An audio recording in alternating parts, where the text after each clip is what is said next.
Oke, Assalamualaikum warahmatullahi wabarakatuh. Kembali lagi bersama saya Rizky Ramdhani, mahasiswa Teknik Elektro Unjani angkatan 2019.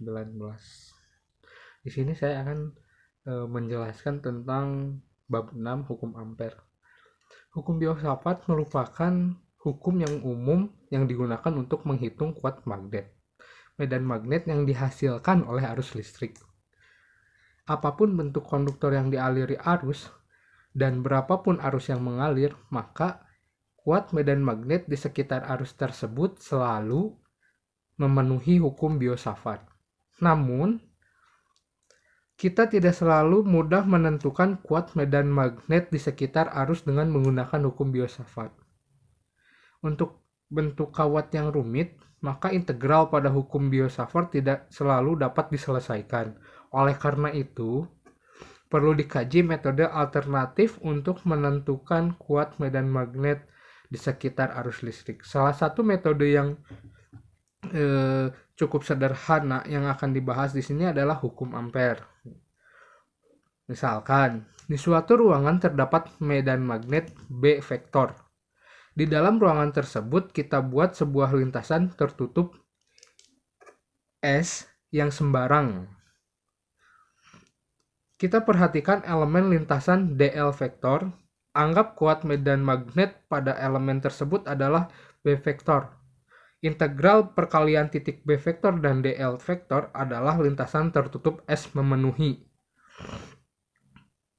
Dengan integral S B vektor kali dl vektor. Nah, oleh karena itu dengan jumlah total arus yang dilingkupi S, tanda integral menyatakan bahwa integral harus dikerjakan pada sebuah lintasan tertutup. Nah, persamaan yang barusan adalah dikenal dengan hukum ampere dalam bentuk integral. Bentuk lain hukum ampere yang ekivalen dengan persamaan tersebut adalah bentuk diferensial. Tapi bentuk yang kedua ini tidak akan kami bahas ya. Kemudian selanjutnya aplikasi hukum ampere. Untuk lebih memahami hukum ampere, kita akan mengaplikasikannya pada pertama kawat lurus panjang.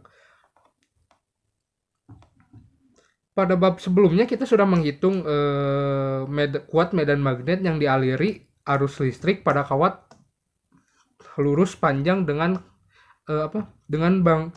bantuan hukum Biot-Savart. Kita akan kembali membahas kuat medan listrik di sekitar kawat lurus panjang dengan menggunakan hukum ampere. Dalam menerapkan hukum ini, beberapa langkah standar yang harus dilakukan adalah 1. Pilih lintasan tertutup sedemikian rupa sehingga kuat medan magnet pada berbagai titik di lintasan konstan. Vektor medan magnet dan vektor elemen lintasan selalu membentuk sudut yang konstan untuk semua elemen lintasan. 3. Ciri ekivalen I yaitu jumlah total arus yang dilengkapi lintasan ampere. Untuk kawat lurus panjang, lintasan yang memenuhi kriteria di atas adalah sebuah lingkaran yang sumbunya berimpit dengan kawat tersebut. Kemudian beberapa informasi yang dapat kita peroleh adalah dari percobaan yang tadi adalah berdasarkan aturan tangan kanan, medan magnet selalu menyinggung lintasan. Pertama. Kedua, elemen vektor dl juga menyinggung lintasan. Jadi pada titik-titik di lintasan, vektor B vektor dan dl vektor selalu sejajar sehingga theta antara B vektor dan dl 0. Dengan demikian, B vektor kali dl vektor sama dengan B kali dl cos theta sama dengan cos theta sama dengan B kali dl cos 0 derajat sama dengan B kali dl. Dan integral B vektor kali dl vektor sama dengan integral B kali dl. Karena pada tiap titik di lintasan besar magnet konstan, maka B dapat ditarik keluar dari integral. Kita dapatkan integral B dl sama dengan B integral dl sama dengan B kali keliling lingkaran sama dengan B dikali 2 V per R. Selanjutnya kita cari jumlah arus yang dilengkapi lintasan ampere. Karena yang dilengkapi lintasan ampere hanya satu kawat dan kawat tersebut diisi arus I, maka ekivalen I sama dengan I. Akhirnya substitusi persamaan yang tadi ke dalam persamaan tersebut diperoleh B dikali 2V sama dengan V derajat I atau B sama dengan V0 per 2V dikali 1I per A. Hal ini persis sama dengan hasil yang diperoleh digunakan hukum Biot-Savart sebelumnya kan. Nah, kemudian selanjutnya ke solenoid. Kita sudah menghitung medan magnet yang dihasilkan oleh solenoid menggunakan hukum Biot-Savart. Sekarang kita akan melakukan perhitungan serupa dengan hukum ampere dan membandingkan metode mana yang lebih sederhana. Solenoid yang akan kita bahas juga solenoid ideal dengan jumlah lilitan persatuan panjang adalah N. Kawat solenoid dialiri arus I. Jika solenoid belah dua, maka penampung solenoid akan terlihat lilitan-lilitannya ya. Nah, untuk menentukan kuat magnet di dalam solenoid, kita buat lintasan ampere seperti pada lintasan lintasan tersebut berupa segi 4. Integral pada lintasan tertutup dapat dipecah menjadi jumlah integral pada tiap-tiap sisi segi 4. Nah, untuk lintasan 1, pada lintasan 1 ini kita kuat medan magnet 0 karena berada di luar solenoid, sehingga integral B vektor dikali dl vektor sama dengan integral 0 dikali dl vektor sama dengan 0. Lintasan 2, pada lintasan 2 potongan yang berada di luar solenoid memiliki medan magnet 0, sedangkan potongan yang ada di dalam solenoid luar memiliki medan magnet yang tegak lurus lintasan. Jadi integral B vektor dikali dl vektor sama dengan integral BL dikali dl vektor tambah integral B vektor dikali dl vektor sama dengan integral 0 ditambah dl vektor ditambah integral B kali dl kali cos 90 derajat sama dengan 0 tambah 0 sama dengan 0. Nah, pada lintasan ketiga, pada lintasan ini vektor B dan dl selalu sejajar sehingga sudut theta antara B vektor dan dl vektor 0. Jadi B vektor dikali dl vektor sama dengan B dikali dl dikali cos 0 derajat sama dengan B kali dl. Dengan demikian diperoleh integral B vektor dikali dl vektor sama dengan integral B dikali dl sama dengan B dikali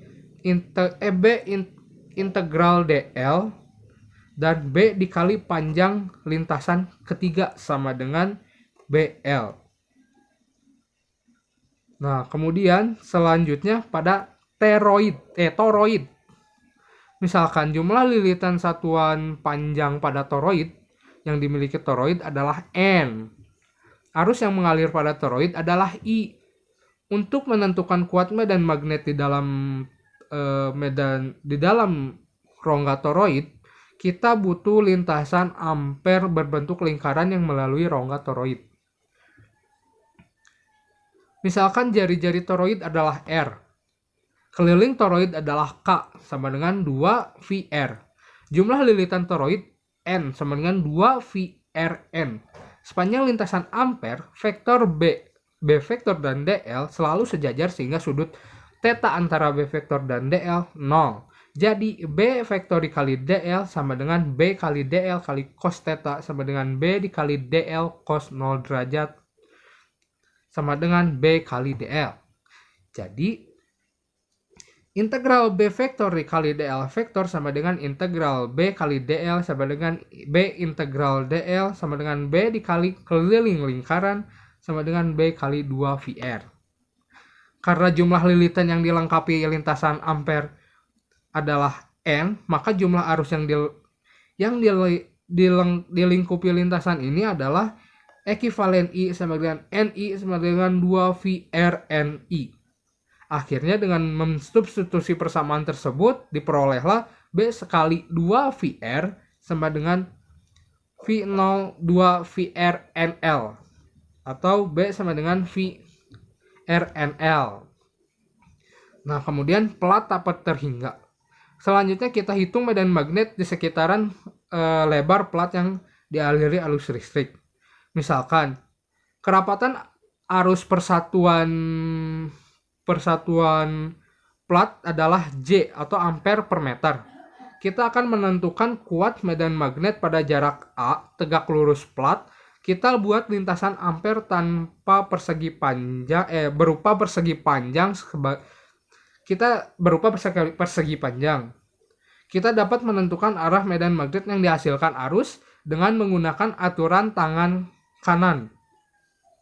Ibu jari mengarah ke aliran arus dan lekukan 4 jari mengarah arah medan magnet. Kita akan dapatkan bahwa medan magnet memiliki arah sejajar plat dan tegak lurus pada aliran tersebut. Pemilihan lintasan ampere di atas menyebabkan pada elemen lintasan 1 arah medan magnet sejajar dengan arah elemen lintasan. 2. Pada elemen lintasan 2 arah medan magnet tegak lurus dengan arah elemen lintasan. Pada elemen ketiga, arah medan magnet sejajar dengan arah elemen lintasan. Pada lintasan keempat, arah medan magnet tegak lurus dengan arah elemen lintasan.